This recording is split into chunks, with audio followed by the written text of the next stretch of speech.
Oi, gente, hoje eu continuo a minha lista, o meu top 10 de filmes e séries de 2025. Ontem eu falei 5 títulos e hoje eu vou discorrer aqui sobre outros 5 títulos, os 5 filmes ou séries que eu mais gostei de ver, 5 filmes ou séries novos, né, que eu mais gostei de ver durante o ano de 2025. Eu vou tentar fazer uma série, uma seleção aqui meio diferente, tá, galera? Tentar botar filmes que não estão sendo muito falados em outras listas e tal, tentar descobrir algumas coisas aqui que eu acho que muita gente não teve a chance de ver, né? Como o primeiro filme da minha lista, por exemplo, de hoje, que é um filme tão bizarro quanto fascinante, é um filme chileno. Ele foi feito em 2023, mas ele só chegou no streaming brasileiro esse ano. Ele está na plataforma MUBI, está no HBO Max também. Foi dirigido por um chileno chamado Felipe Gálvez Haberli. E ele é estreante, né, o Felipe Gálvez, e ele lançou esse filme chamado Os Colonos. Galera, é um filme super assim, diferente. É meio que um faroeste chileno, passado no início do século XX, né, sobre um grupo de pistoleiros que recebem uma missão de meio que limpar uma área ali para um poderoso senhor de terras. E por limpar uma área significa ir lá e expulsar as pessoas que estão morando nessa área. E aí o filme vira meio que quase um road movie, assim, né, deles andando por esses locais ermos ali, né, umas paisagens meio desérticas. As paisagens são lindíssimas no filme, né, e enfrentando, né, confrontando com os moradores locais, muitos nativos, muitos, né, pessoas que estavam lá há gerações. Então, é um filme muito legal. A gente tem essa impressão de que faroeste tem que ser americano, né? Tem que ser aquele cenário e tal, mas, bom, a gente tem que lembrar que muitos grandes faroestes foram feitos na Europa, né? Todos os faroestes espaguete e tal, mas o que é interessante desse filme é que é um faroeste que não imita, né, os faroestes americanos ou nem os faroestes espaguete, ele é um faroeste sul-americano. Chamar de faroeste talvez seja um pouco exagero, assim, mas na verdade eles estão andando a cavalo, você tem aquelas paisagens, você tem o confronto com populações nativas. É muito interessante esse filme, até pelo ineditismo das paisagens e pelo ineditismo da história, galera. Eu recomendo demais Os Colonos, de Felipe Gálvez Haberli. Ele está disponível no MUBI, na plataforma MUBI e na HBO Max, ou para locação na Apple TV. Meu segundo filme da lista de hoje é um dos melhores filmes que eu vi esse ano, sem dúvida nenhuma.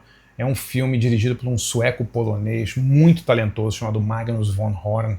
Eu estou falando de A Garota da Agulha. Galera, esse Magnus von Horn tem 32 anos e esse filme é uma coisa assim, uma coisa espetacular. Não sei se vocês viram esse filme, mas se vocês não viram, corram para assistir. É um filme em preto e branco, passado na Dinamarca, em Copenhague, ali em 1919, bem no finalzinho da Primeira Guerra Mundial, né, e segue a história de uma mulher chamada Caroline, né, interpretada pela Vic Carmenson, né, que é uma coitada que trabalha numa fábrica têxtil, um lugar miserável e tal, e espera pela volta do marido que foi lutar na Primeira Guerra Mundial, né. O filme ele começa como uma coisa meio neorrealista, assim, né? Nossa, uma mulher esperando a volta do marido e tal. Mas ele começa a mudar de direção, assim, ele vira um misto ali de um cinema fantástico, com epopeia surrealista, com ecos de terror, tem uma história policial no meio. Esse filme é tão inventivo, ele é tão bonito. Ele é fotografado num preto e branco bem expressionista, assim, as imagens são muito fortes. O filme realmente é assim, uma sucessão de cenas belíssimas, bem escritas, bem atuadas, né? Um filme assim que te prende também, você não consegue respirar em algumas cenas desse filme. É muito tenso e muito bonito. De novo, dirigido pelo Magnus von Horn, cara de 30 e poucos anos, né?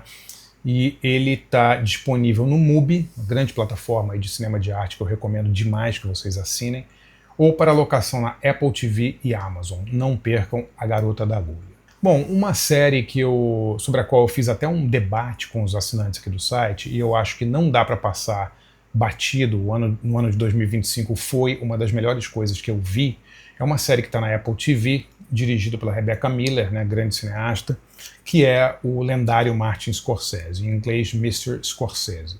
É uma série documental em 5 episódios sobre a vida e a obra do Martin Scorsese, com uma entrevista longuíssima com o próprio e com muitos colaboradores dele, de Robert De Niro, a Paul Schrader, os roteiristas que trabalharam com ele, os atores que trabalharam com ele, Leonardo DiCaprio e tal. Mas a grande entrevista de Jodie Foster, claro, né, de Sharon Stone, mas a grande entrevista dessa série, para mim, além da entrevista do Scorsese, claro, é da Thelma Schoonmaker, que é a grande editora, montadora dos filmes do Scorsese desde Toro Indomável, se não me engano, 1980. E a série é incrível, porque a Rebecca Miller, que é uma mulher assim muito talentosa, né, filha do dramaturgo Arthur Miller, ela é casada com um ator que já fez filmes com o Scorsese também, o Daniel Day-Lewis, né? Ela consegue ser cronológica, contando a vida, em ordem cronológica, a vida do Martin Scorsese, que é uma vida super interessante, né? Um menino pobre de uma família italiana ali que consegue estudar cinema ali com colegas de escola com muito mais dinheiro, né? Ele é um cara ali do submundo ali daquela Little Italy ali em Manhattan ali, né? E como ele cria uma maneira peculiar de fazer filme motivado e impulsionado por duas paixões muito fortes, né? E de como o Scorsese consegue criar uma estética própria, né? Impulsionado, digamos assim, motivado por duas grandes paixões da vida dele. Uma é a espiritualidade, né, a religiosidade. O cinema do Scorsese é um cinema muito religioso, ele é um cara muito religioso, e essa religiosidade passa para os filmes dele também. E a vida dentro de um submundo, né, essa coisa de se sentir uma pessoa rejeitada, né, que ele teve desde pequeno, porque a família morava nesse lugar super, uma convivência muito difícil ali com aquela comunidade italiana, onde ele viu muita violência, onde ele viveu muita brutalidade, viu isso de perto, e ele passa isso para os filmes dele, né? Então a violência, a brutalidade e, do outro lado, a espiritualidade, a religião são duas marcas muito fortes do cinema do Scorsese. Isso fica nítido assistindo o lendário Martin Scorsese. Galera, é um deleite essa série. Eu vi 2 vezes já, 5 episódios passam voando. O lendário Martin Scorsese está na Apple TV, não percam. Bom, o quarto filme da lista é um filme, eu confesso que eu pensei bastante se eu iria colocá-lo ou não na minha lista de melhores do ano, mas eu acabei capitulando e colocando, né? Ele é um dos grandes favoritos, talvez o maior favorito para ganhar o Oscar de melhor filme no próximo é o Oscar, né? Que é Uma Batalha Após a Outra, do Paul Thomas Anderson. E por que eu pensei bastante? Primeiro porque eu não acho que está entre os grandes filmes do Paul Thomas Anderson. É um cara que fez Sangue Negro, Boogie Nights, Magnolia, O Mestre, né? Fez tantos grandes filmes e tal. Eu acho que Uma Batalha Após a Outra não fica ali no mesmo nível dos grandes filmes do Paul Thomas Anderson. Uma Batalha Após a Outra é a segunda adaptação que o Paul Thomas Anderson faz de um romance do Thomas Pynchon. Né? O Thomas Pynchon é um grande escritor americano que é conhecido assim por histórias meio bizarras ali, meio contraculturais e tal, sempre marcadas por um clima de paranoia, né? O outro filme outro livro, né, que o Paul Thomas Anderson adaptou do Pynchon é Vício Inerente, um filme muito legal, inclusive, né, com Joaquin Phoenix e tal. E esse também é uma adaptação do Thomas Pynchon, né, e é sobre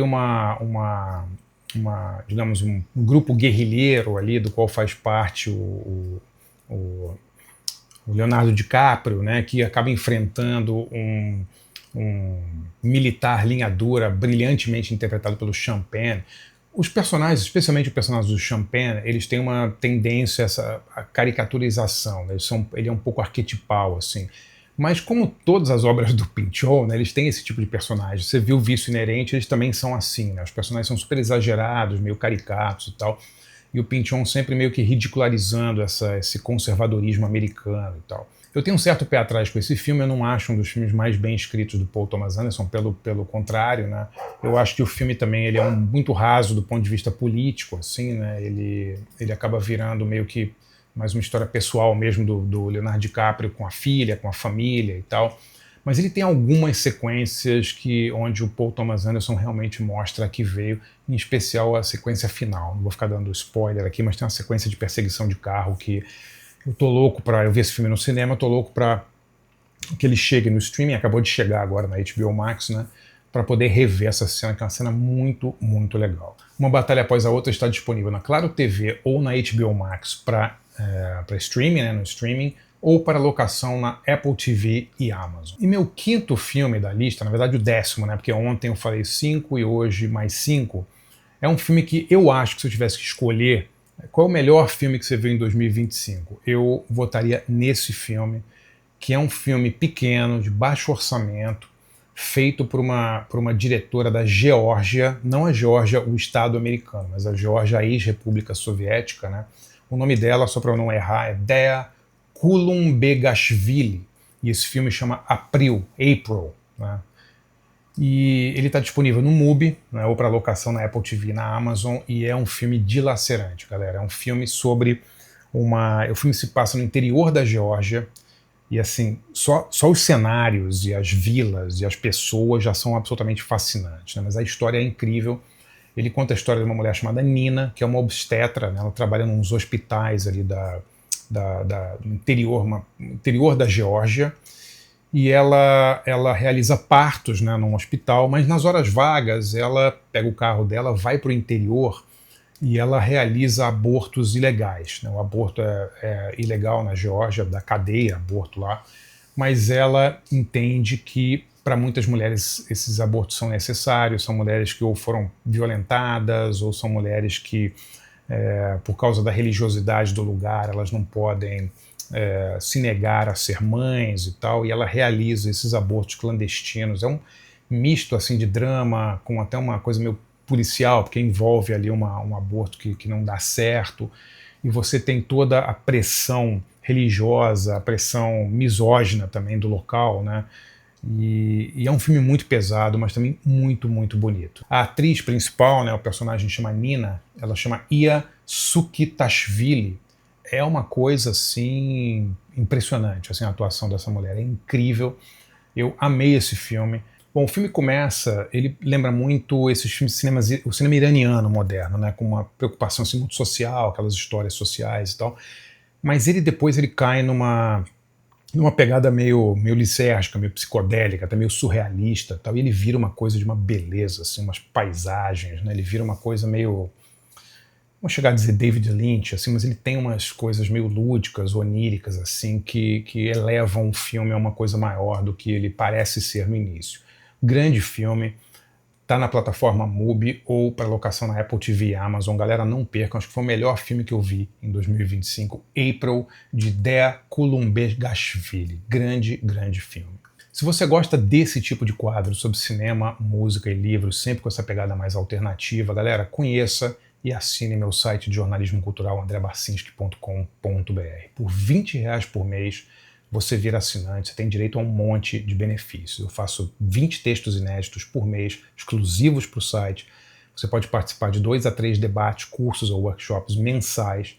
E, além de tudo, você tem acesso ilimitado ao acervo do site. O site já está no ar há mais de 6 anos, eu tenho lá 700 e tantos textos escritos exclusivamente para o site e mais de 80 cursos, desde história do cinema, grandes movimentos cinematográficos e musicais, conversas sobre grandes cineastas, entrevistas, tem muita coisa legal. Dê uma olhada lá, andrebarcinski.com.br, acho que você vai gostar.